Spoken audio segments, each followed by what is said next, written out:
Hello दोस्तों, नमस्कार। आपका स्वागत है आपका अपना यूट्यूब चैनल आरएलसी पाठशाला में। मैं आज कक्षा 12th के ऑप्टिक्स पढ़ाने जा रहा हूं, जो कि बहुत महत्वपूर्ण चैप्टर है, जिसमें कम से कम 8 से 10 मार्क्स का क्वेश्चन पूछा जाता है, जो कि बोर्ड के मायने में बहुत ही महत्वपूर्ण टॉपिक है। स्टार्ट कर रहे हैं। प्रकाश, ध्यान से देखिएगा। प्रकाश वह बाह्य भौतिक कारक है जिसकी सहायता से हम किसी वस्तु को स्पष्ट रूप से देख पाते हैं। अर्थात प्रकाश की सहायता से हम किसी वस्तु को देख पाते हैं।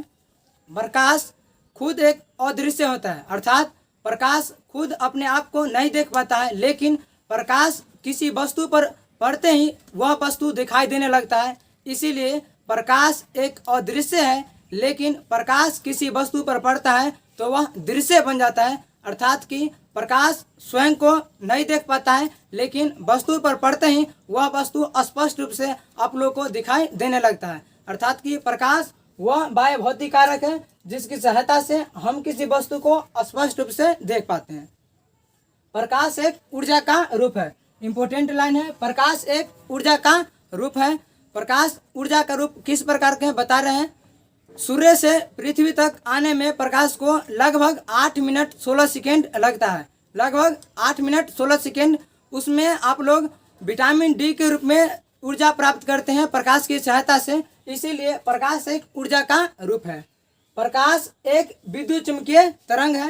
प्रकाश एक विद्युत चुम्बकीय तरंग है। सबसे पहले तरंग का अर्थ होता है कंपन। तरंग का अर्थ कंपन होता है। तरंग दो प्रकार का होता है, यांत्रिक तरंग और अयांत्रिक तरंग। यांत्रिक तरंग और अयांत्रिक तरंग।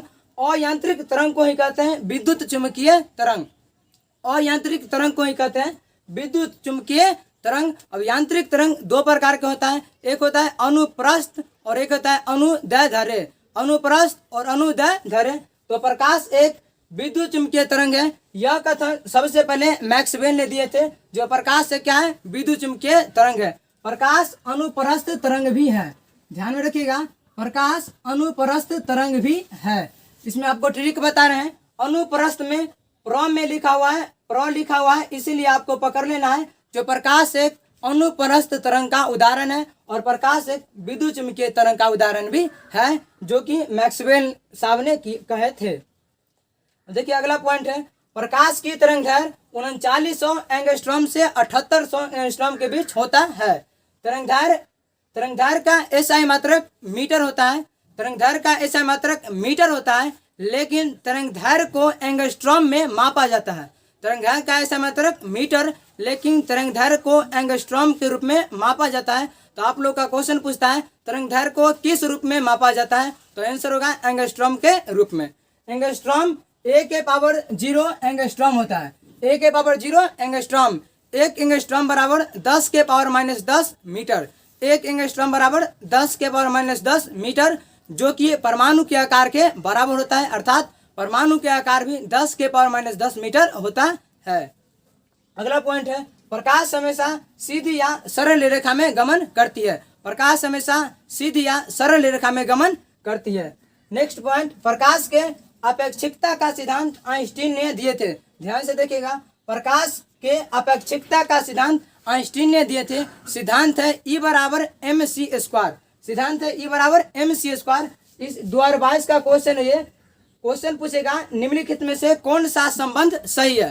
निम्नलिखित में से कौन सा संबंध सही है, और पहला ऑप्शन लेगा E बराबर mc²। अगर पूछेगा E बराबर mc² किसने दिए थे, तो आइंस्टीन। और किस सिद्धांत की सहायता से, तो अपेक्षिकता के सिद्धांत की सहायता से, जिसमें E बराबर होता है एनर्जी अर्थात की ऊर्जा, M बराबर होता है द्रव्यमान, और C बराबर होता है प्रकाश के चाल या प्रकाश के वेग। प्रकाश के चाल या प्रकाश के वेग निर्वात में 3 × 10 के पावर 8 मीटर प्रति सेकेंड होता है। अभी कुछ देर में बात करेंगे विभिन्न माध्यमों में प्रकाश की चाल भिन्न भिन्न होता है। यहीं पर बता रहे हैं प्रकाश के अपेक्षिकता का सिद्धांत आइंस्टीन और प्रकाश के कणिका का सिद्धांत न्यूटन। प्रकाश के कणिका का सिद्धांत न्यूटन और अपेक्षिकता का सिद्धांत आइंस्टीन, और प्रकाश के तरंग सिद्धांत हाइगेंस ने दिए थे।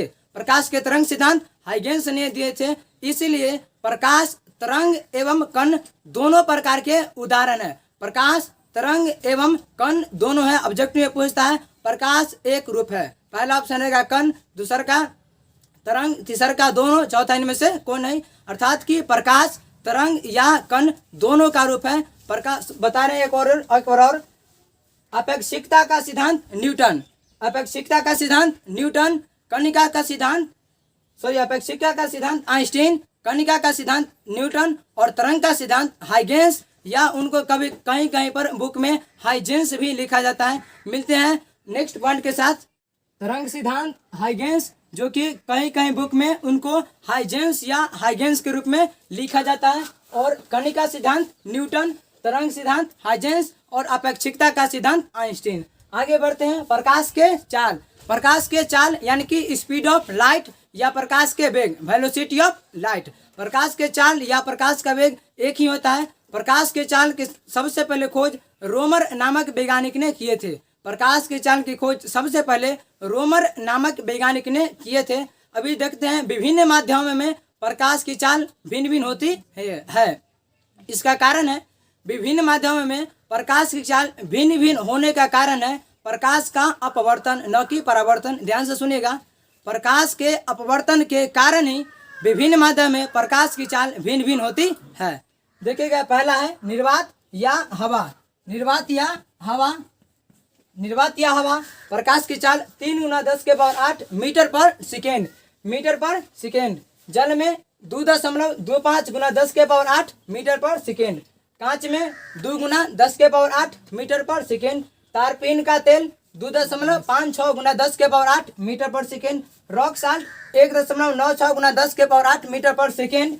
देखिएगा, इससे क्वेश्चन पूछता है, तीनों को ध्यान में रखिएगा, निर्वात, जल और कांच। पूछेगा निम्नलिखित में से किसमें प्रकाश की चाल सबसे कम है। सबसे अधिक तो आप लोग जानते हैं प्रकाश की चाल सबसे अधिक निर्वात में, जो कि 3 × 10⁸ मीटर पर सेकेंड। लेकिन क्वेश्चन पूछेगा निम्नलिखित में से किस माध्यम में प्रकाश की चाल सबसे कम होती है। ऑप्शन होता है निर्वात, जल, कांच, डी इनमें से कोई नहीं। तो आंसर हो जाएगा क्या, कांच। तो निर्वात में 3 × 10⁸ मीटर पर सेकेंड, जल में 2.25 × 10⁸ मीटर पर सेकेंड, कांच में 2 × 10⁸ मीटर पर सेकेंड। यहाँ सारा यूनिट मीटर पर सेकेंड में है, आप किलोमीटर पर सेकेंड में भी बदल सकते हैं, लेकिन याद रखना है आप लोगों को केवल मीटर पर सेकेंड में। तो बताएं प्रकाश के चाल, प्रकाश के चाल की खोज सबसे पहले रोमर नामक वैज्ञानिक ने किए थे। और प्रकाश के चाल विभिन्न माध्यम में भिन्न भिन्न प्रकाश के अपवर्तन के कारण होता है, क्योंकि प्रकाश के अपवर्तन की परिभाषा से स्पष्ट होता है कि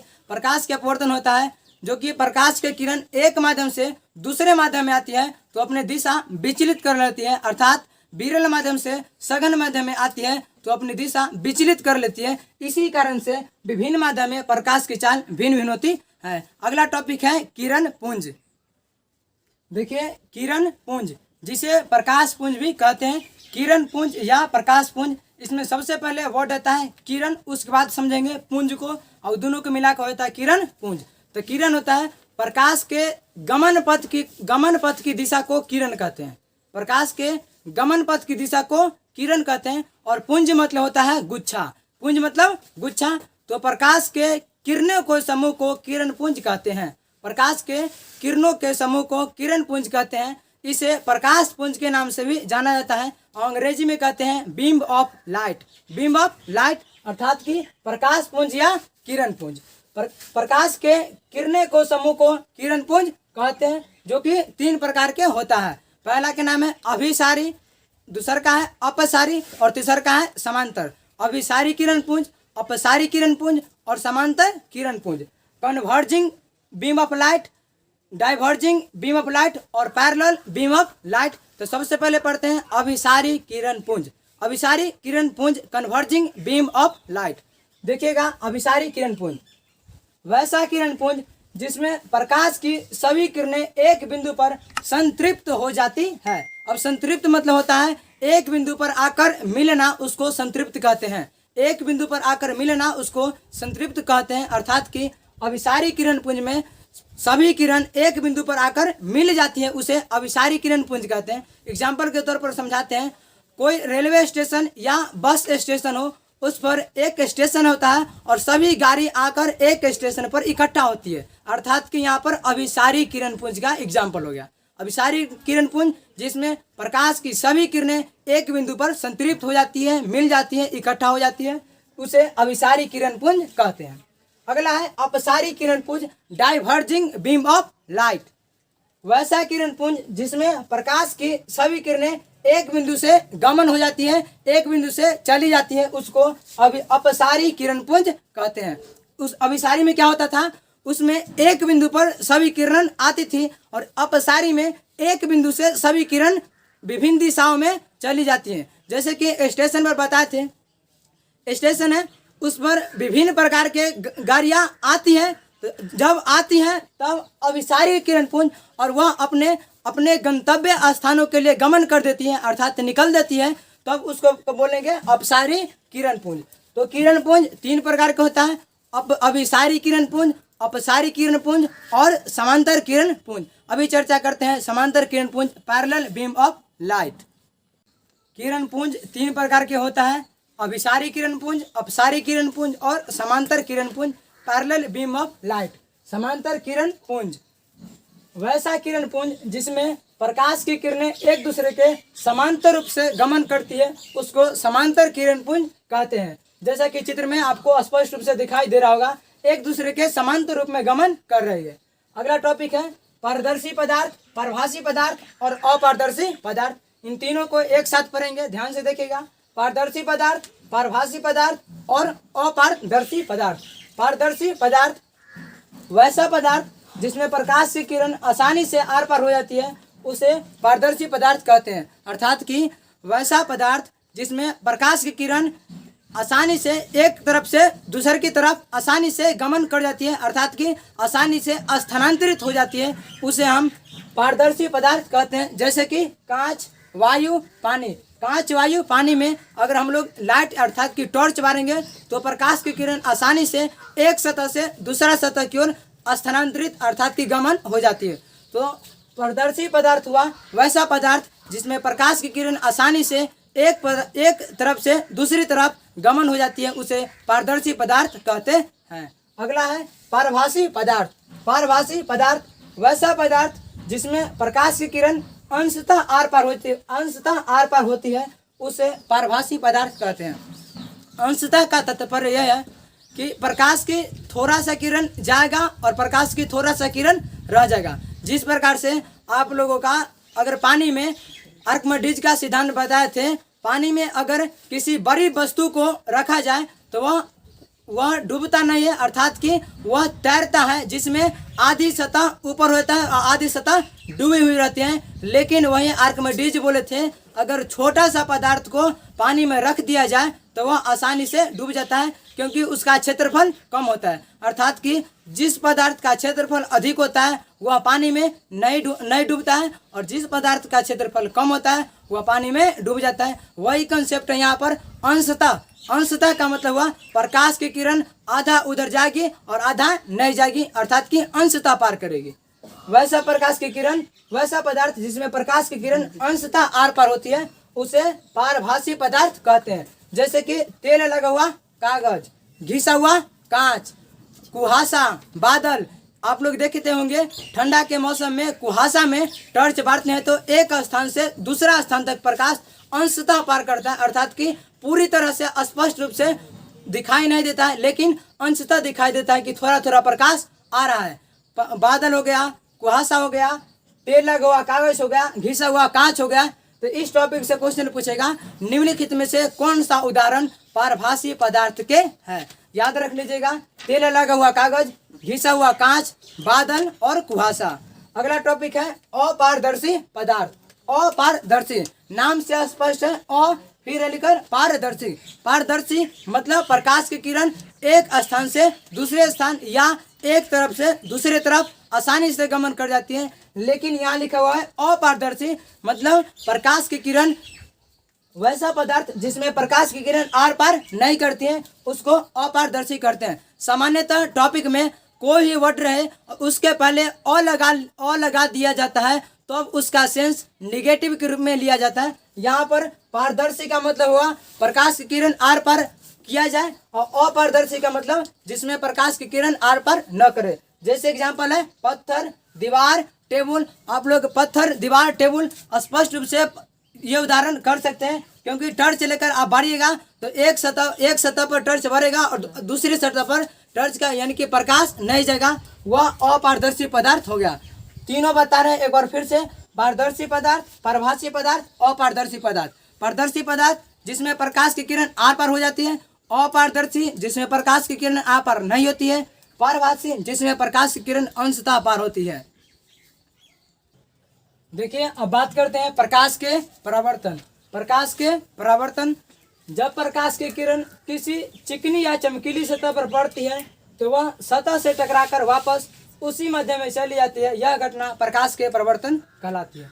ध्यान से देखिएगा, यहाँ पर दो शब्द है, एक चिकनी और चमकीली सतह। ध्यान से सुनिए, चिकनी या चमकीली सतह और समतल सतह भी होना जरूरी है। अगर समतल सतह नहीं होगा तो यह परावर्तन अनियमित परावर्तन कहलाएगा, जो कि थोड़ी देर में बताएंगे। इसीलिए यहाँ पर ध्यान से सुनिएगा, सतह समतल सतह होना चाहिए और वो भी चिकनी या चमकीली। समतल सतह के साथ साथ चिकनी और चमकीली सतह होनी चाहिए। तो जब प्रकाश की किरण किसी चिकनी या चमकीली सतह पर पड़ती है तो वह सतह से टकराकर वापस उसी दिशा में लौट जाती है, उसी माध्यम में लौट जाती है। यह घटना प्रकाश के परावर्तन कहलाती है। सतह का तात्पर्य हुआ अगर ये मेरा हाथ है, इस पर प्रकाश से किरण आया, अगर चिकनी या चमकीली सतह, अर्थात कि हाथ क्या होना चाहिए, चिकनी होना चाहिए, चमकील होना चाहिए और समतल होना चाहिए। जब प्रकाश की किरण यहाँ पर पड़ेगा तो टकराकर पुनः इसी दिशा में, यानी कि जिस दिशा से प्रकाश की किरण आई थी उसी दिशा में चली जाएगी। यह घटना प्रकाश की परावर्तन कहलाती है। प्रकाश के परावर्तन दो प्रकार के होता है, एक होता है नियमित परावर्तन और एक अनियमित परावर्तन। ध्यान से सुनिएगा, प्रकाश के परावर्तन के नियम भी दो होता है और प्रकाश के परावर्तन के प्रकार भी दो होता है। प्रकार में पहला होता है नियमित परावर्तन और दूसरा का होता है अनियमित परावर्तन। ये समतल सतह है, प्रकाश की किरण आ रही है, प्रकाश की किरण आ रही है और आके जिस सतह पर टकराती है, ध्यान से सुनिएगा, प्रकाश की किरण किसी समतल सतह या चिकनी सतह पर जिस बिंदु पर टकराती है उसको आपतन बिंदु कहते हैं। प्रकाश की किरण समतल सतह पर जिस बिंदु पर टकराती है, अर्थात जिस बिंदु पर आती है, वह बिंदु आपतन बिंदु कहलाता है। आने वाली किरण आपतित किरण, यहाँ पर नाम दे देते हैं A B C D. A B हो गया आपतित किरण, ए बी हो गया आपतित किरण और सतह से टकराकर पुनः उसी माध्यम में चली जाएगी, यानी कि जाने वाले किरण के नाम हो गया परावर्तित किरण। और यहाँ पर सी बी सी या सी बी यहाँ पर परावर्तित किरण हो गया। और अभिलंब के रूप में, अर्थात कि आपतन बिंदु पर डाला गया लंब अभिलंब कहलाता है। इंग्लिश में बोलते हैं नॉर्मल। आपतन बिंदु पर डाला गया लंब अभिलंब कहलाता है, जो कि यहाँ पर बी डी अभिलंब है, बी डी अभिलंब। एक बार और देखिए, ए बी हो गया आपतित किरण, बी सी हो गया परावर्तित किरण और बी डी हो गया अविलंब। अर्थात कि आने वाली किरण आपतित किरण, जाने वाली किरण परावर्तित किरण, वो भी कब, जब सतह से टकरा कर जाएगी तब, अर्थात कि परावर्तन के क्रिया होने के बाद। और यहाँ पर आपतन बिंदु पर डाला गया लंब अभिलंब। अब देखिएगा, अविलंब और आपतित किरण, ध्यान से सुनिएगा, अविलंब और आपतित किरण, इन दोनों के बीच बनी कोण को कहते हैं आपतन कोण। अविलंब और आपतित किरण, अविलंब और आपतित किरण के बीच बना कोण आपतन कोण कहलाता है, जिसे कोण आई द्वारा व्यक्त करते हैं। और अविलंब और परावर्तित किरण, अविलंब और परावर्तित किरण के बीच बना कोण परावर्तन कोण कहलाता है, जिसे कोण आर से व्यक्त करते हैं। एक बार और इस बोर्ड पर जितना वर्ड लिखा हुआ है सबको परिभाषित कर रहे हैं, ध्यान से सुनिएगा। आपतित किरण, आने वाली किरण आपतित किरण, परावर्तित किरण, जाने वाली किरण परावर्तित किरण। आपतन बिंदु, जब प्रकाश की किरण समतल सतह पर जिस बिंदु पर पड़ती है वह बिंदु आपतन बिंदु कहलाता है। और आपतन बिंदु पर डाला गया लंब, जिसे अविलंब के रूप में जानते हैं, आपतन बिंदु पर डाला गया लंब उसे अविलंब कहते हैं। आपतन कोण, जिसे कोण आई से व्यक्त करते हैं। आपतित किरण और अविलंब, आपतित किरण और अविलंब, इन दोनों के बीच बना कोण को आपतन कोण कहते हैं। और अविलंब और परावर्तित किरण, अविलंब और परावर्तित किरण के बीच बना कोण परावर्तन कोण कहलाता है, अर्थात कि कोण आर। यहाँ से ऑब्जेक्टिव पूछता है जो कि आपतित किरण, अविलंब, इन दोनों के बीच बना कोण आपतन कोण, अविलंब और परावर्तित किरण, इन दोनों के बीच बना कोण परावर्तन कोण। अर्थात यह टॉपिक था प्रकाश के परावर्तन। और प्रकाश का परावर्तन दो प्रकार से होता है, नियमित परावर्तन और अनियमित परावर्तन। और प्रकाश के नियम भी दो होता है, जो कि अगली क्लास में मिलेंगे। जय हिंद।